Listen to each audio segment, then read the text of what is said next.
Deepak, good morning. Deepak, ഒരുക്കങ്ങൾ എവിടെ വരെയായി? പാർട്ടി വേദിയിൽ നിൽക്കുമ്പോൾ മറ്റെന്ത് വിവരങ്ങളാണ് നമ്മുടെ പ്രിയപ്പെട്ട പ്രേക്ഷകരുമായി പങ്കുവയ്ക്കാനുള്ളത്?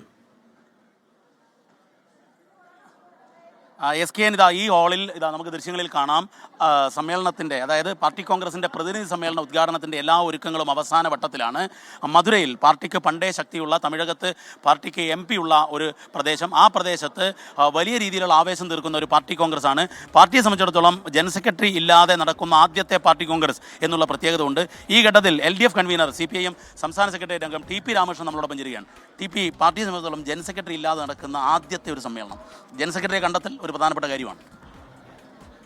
അത് ഒരു സഖാവ് സീതാറാം യെച്ചൂരി ആയിരുന്നല്ലോ CPM-ന്റെ ജനറൽ സെക്രട്ടറി.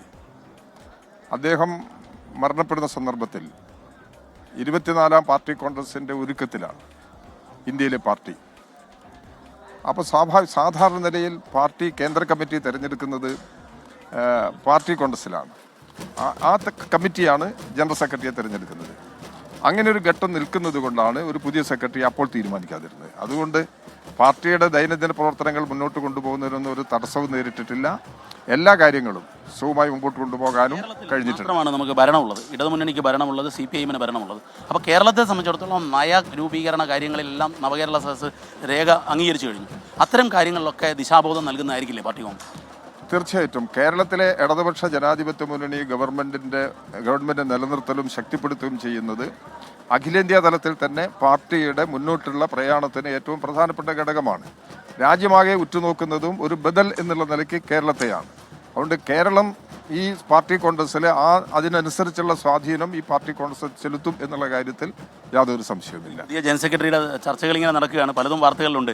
കേരളത്തിൽ നിന്നും EMS-ന് ശേഷം ഒരു ജനറൽ സെക്രട്ടറി ഉണ്ടായിട്ടില്ല, ഉണ്ടാവാനുള്ള സാധ്യതയുണ്ട്. പാർട്ടിയുടെ കേന്ദ്ര കമ്മിറ്റിയെയും പോളിറ്റ് ബ്യൂറോവും ജനറൽ സെക്രട്ടറിയെയും തിരഞ്ഞെടുക്കാൻ ഈ പാർട്ടി വളരെ കേപ്പബിളാണ്. അതിലൊരാശങ്കയും ആർക്കും ഉണ്ടാവേണ്ടതില്ല. പാർട്ടി കോൺഗ്രസിൻ്റെ അവസാന നടപടിക്രമങ്ങളിൽ എത്തുമ്പോഴേക്ക് ഇതിൻ്റെ എല്ലാം തീരുമാനമാകും. അത് മുൻകൂട്ടി ആലോചിക്കുകയോ മുൻകൂട്ടി അതിനെ സംബന്ധിച്ച് ഒരു പ്രതികരണം പറയിപ്പിക്കുന്നുള്ളത് പാർട്ടിയുടെ ഒരു സാധാരണ രീതിയല്ല. അങ്ങനെ നടക്കുന്നില്ല. ഇതൊരു ബുദ്ധിമുട്ടുള്ള കാര്യമല്ല പാർട്ടിയെ സംബന്ധിച്ച്. Thank you. SK TP രാമകൃഷ്ണനാണ് നമ്മൾ സംസാരിച്ചത്.